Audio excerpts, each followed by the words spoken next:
mwami Yesu naze adukize ibingibi. Ndi kubona ko ntago bisanzwe. Mani mfashe imbe kuyangana nekurira pe. Amaserike yarindwi icyarimwe mu rusengero. Yesu naze adukize ibi bibi.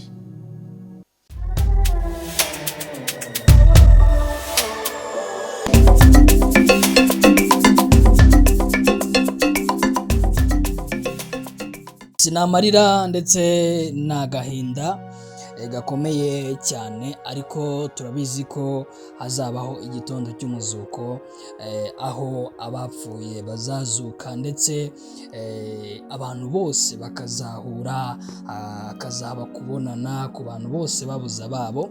Ni inkuru itari nziza ndetse ikomeje kuba mbi mu matwi y'abantu benshi, by'umwihariko abanyarwanda, by'umwihariko nanone abatuye mu karere ka Rubavu, kubera ko ni umwijima udasanzwe muri aka karere ka Rubavu. Haherutse kuba impanuka idasanzwe yahitanye abantu bagera kuri 11, ariko nanone ikintu kibabaje cyane ni uko muri aba 11 harimo abantu bagera kuri 7 bose baturuka mu muryango umwe, aho harimo abana 4 bapfuye na papa wabo wa 5, mama wabo agakomereka, ariko hakabamo n'undi mukobwa wo mu muryango wabo ndetse n'undi musore. Ubwo ni 7 baturuka mu muryango umwe. Bikaba ari inkuru ibabaje cyane, aho banashyinguriwe umunsi umwe, basezerewe umunsi umwe, amasanduku 7. Ni ikibazo ndetse ni ibintu bibabaje cyane, ni ibintu bitari ibyo kwishimira habe na gatoya. Hanyuma hari bumwe mu butumwa cyangwa se amwe mu magambo buri mwana muri aba bapfuye yakundaga kwandikira cyangwa se yakundaga kubwira mama wabo basize, ari nabyo mama wabo yanditse. Tugiye kuba twabagezaho, mubashe kuba mwamenya byinshi bigiye bitandukanye. Munyemerere rero njye kubuhamya nk'uko yabumpaye. Ibi yarabyiyandikiye, cyo koze icyo twamufashije no kubishyira ku mashini gusa. Ni amagambo ye, murasanga ari n'ikinyarwanda kivugwa, atari ikinyarwanda cyanditse. Itariki 28 z'ukwezi kwa 2 2026 niho yanditse ubuhamya. Itariki mburiyeho abakunzi banjye nakundaga bihebuje. Abo akaba ari aba Tuyiringire Jean Martin, Tuyiringire Shimwa Arnaud, Ishimwe Ornella na Ineza Aganze Ariela. Reka mpere ku mutware wanjye mwiza wankundaga cyane. Sinzi uko nabibabwira, sinzi imvugo nabisobanura kugira ngo byumvikane nk'uko ngewe mbyumva. Umugabo wanjye yari intwari cyane, indashyikirwa, yubahaga Imana bikomeye, yubahaga ababyeyi be bikomeye, yanyubahaga cyane, yakundaga abana be cyane. Muri rusange yubahaga abantu bose. Umugabo wanjye yaharaniraga ishema ry'umuryango bikomeye, ndetse umuryango mugari yavukiyemo, ndetse n'umuryango mugari yavukiyemo agakomeza cyane mu muryango mugari. Nanjye navutsemo ku buryo iwacu byabarenze birangira tumwise umuvukanyi wacu. Ngewe namwitaga musaza wanjye, ubundi nkanamwita papa. Yarakomeje yagura imiryango hirya no hino. Ni byinshi yari afite umutima udasanzwe, kandi Uwiteka yamwambitse icyubahiro, igikundiro mu ngeri zose, haba mu bana, mu bakuru, mu baciye bugufi ndetse n'abakomeye. Yari inshuti nyanshuti bikomeye cyane. Yakoraga ibishoboka byose ngo mbeho neza kandi nezerewe. Yanindaga bikomeye icyambabaza cyangwa icyantesha agaciro, mbese ntacyo yigeze ampisha na gito. Twaganiraga cyane bikomeye umunsi ku wundi, ambwira amateka ye ya kera, ambwira inzira y'urugendo yamenyeyemo Imana. Yagiraga gahunda kandi yarazi gutegura ibintu bye mu mutuzo adahubutse, kandi akagisha inama, yarangiza agafata icyemezo. Yakundaga umuryango cyane, yakundaga mama we cyane, kandi yatangiye kwita ndetse no gufata inshingano zo kumwitaho akiri muto. Yageze no ku mwana we w'imfura Twiringire Shima Arno, yandika amagambo akurikira: umwana mwiza cyane, imfura yacu, umwana utuje cyane, umwana ukunda ababyeyi, ubaha, urwana ishyaka, umwana wari ufite icyerekezo ndetse n'iterambere. Imico ye yari nk'iya papa we. Yambwiraga ko nakura azanyubakira etaje. Yahoraga ashushanya amaplan y'inzu, yarangiza akanzanira ngo nimpitemo, narangiza guhitamo agahita yimanika mu cyumba cye. None agiye atabigezeho, Imana niyibizi. Ndashaririwe cyane, byandenze pe. Nkumbuye udupapuro yanyandikiraga, hari icyo ashaka kunsaba cyangwa ashaka gusaba imbabazi. Yageze kandi ku mwana wa kabiri Ornella, nabwo yandika amagambo akurikira: yo simbizi we, umwana ugira urukundo ruhebuje, ukunda abantu bose, yaharaniraga umunezero w'ababyeyi be, inshuti za mama we, yakoze ibishoboka byose arazimenya azigirize. Umwana ufite icyerekezo, iterambere namubonyemo impano, ufite icyerekezo n'iterambere namubonyemo impano idasanzwe, urukundo nyarukundo. Inzozi ze yambwiraga ko aziga ikiganga, ngo ubundi amafaranga ye akazajya ayafashisha abababaye, kandi ngo ikindi yari yaratubwiye ko atazigera ashaka, ngo azita ku babyeyi be kugeza dushaje. None se yego, kugeza dushaje. Yageze kandi ku mwana uriya muto witwa Ariela, nabwo yandika amagambo akurikira: uyu we kumuvugaho bwakwira bugacya, n'amateka ye ni maremare. Ni umwana Imana yaduhaye hashize igihe kirekire, abandi baravutse bamutegereje cyane.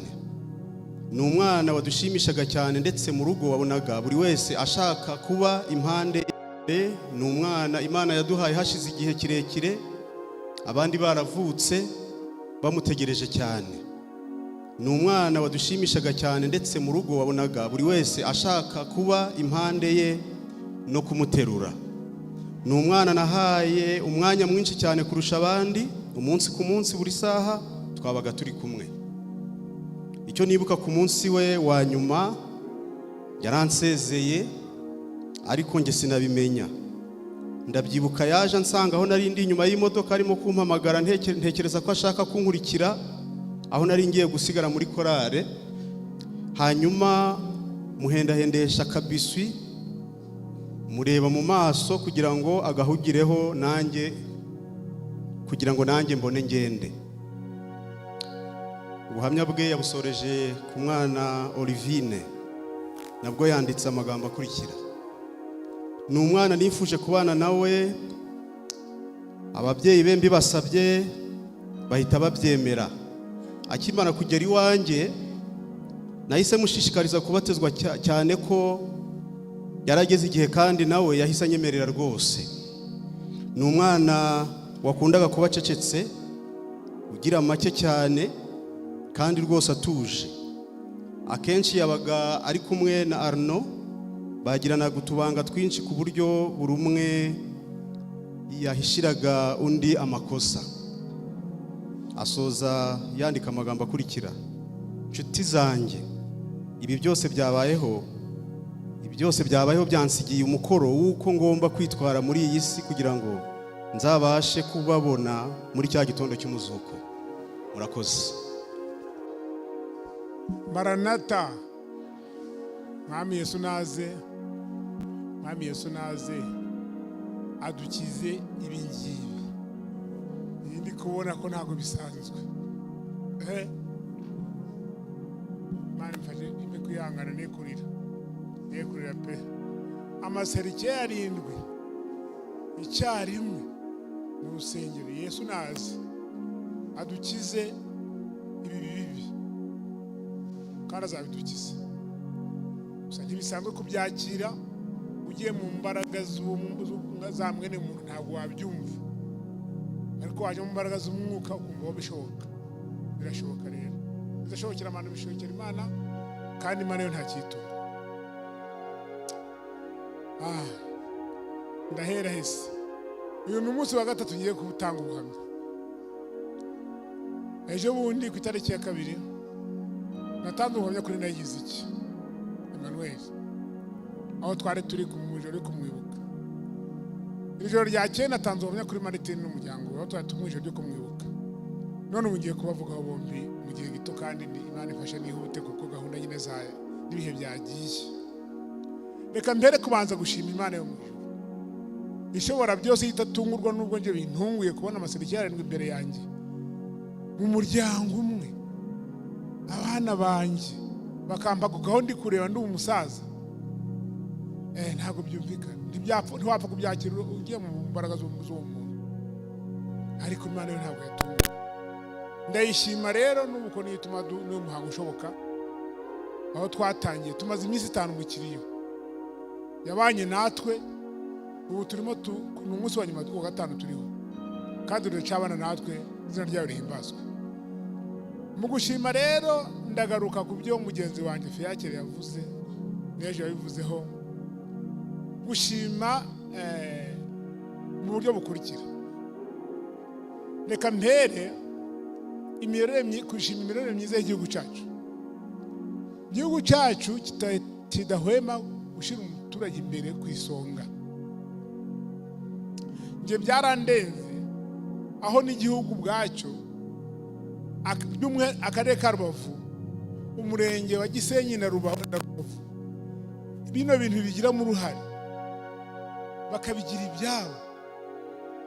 Ntabwo byadukoze ahantu, ntabwo twashoboye twaravuze ati ubu buyobozi n'imiyoborere myiza ko gushyira umuturage ku isonga. Twagucisha no nibyo, ariko batubaye hafi cy'igihugu, k'akarere, cy'imirenge yombi, utugari, imidugudu. Aho twari dufite ikiriyo, umudugudu waduhaye abanyerondo, twibwira ko amahema bashobora kuyatwara, intebe bazitwara, bose batubaye hafi. Ndabashima bikuye ku mutima. Igihugu cyacu rwose kirayoboye pe. Rero nabonye abayobozi bari hano batandukanye. Wenda bo ntamenye ubuyobozi bw'akarere nabonye buhagarariwe, ubuyobozi bw'umurenge wa Gisenyi nabonye buhagarariwe, n'ubuyobozi bw'umurenge wa Rugerero nabwo nigeze kububona abuhagarariwe. Bayobozi nshuti zacu, bayobozi bacu, muzatugereza ubutumwa kugeza mu rwego rw'igihugu ko twabashimye, ko tubakunda, kandi ko tuzakomeza kububaha muri byose. Imana ibahera umugisha. Ngakurikizaho ubuyobozi bw'akarere nabuvuze, reka njye ku buyobozi bw'umurenge nabuvuze, reka njye ku buyobozi bwacu mu rwego rw'itorero. Ubuyobozi bwa Firidi, ubuyobozi bwa Firidi yacu y'Amajyaruguru y'Uburengerazuba, ubuyobozi bw'intara ya Gisenyi, amatorero agize intara ya Gisenyi, y'amatorero twahanze dore ubundi umusaza, ari amatorero yaduhagutseho twese turi aha ngaha, turi abasaza, wo mwibukane ni Nadabu n'abandi tuyoborera itorero, duhishinga ari amatorero. Yatubaye hafi rero, yatubaye hafi pe nayo mu rwego rw'intara. Firidi turayishima, ubuyobozi bw'intara ya Gisenyi turabishima, bwose ko batubaye hafi. Yo gushima ari byinshi. Noneho mu rwego rwo kutuba hafi hari amatsinda atandukanye. Ayo Martin yabarizwagamo, ayo Nayigize icyabarizwaga, mbese amatsinda mu rwego rwose, mu buryo bumwe cyangwa ubundi. Amatsinda yatubaye hafi mu buryo butandukanye, ntashobora kuyarondora kuko sinayibonera umwanya. Mu ijoro ribanza yejo wundi mugenzi wanjye Fiacre nawe yavuzeho makeya muri ayo, ariko yose twashoboye. kamvuge ko ari amasinde yose tuyashima tubikuye ku mutima.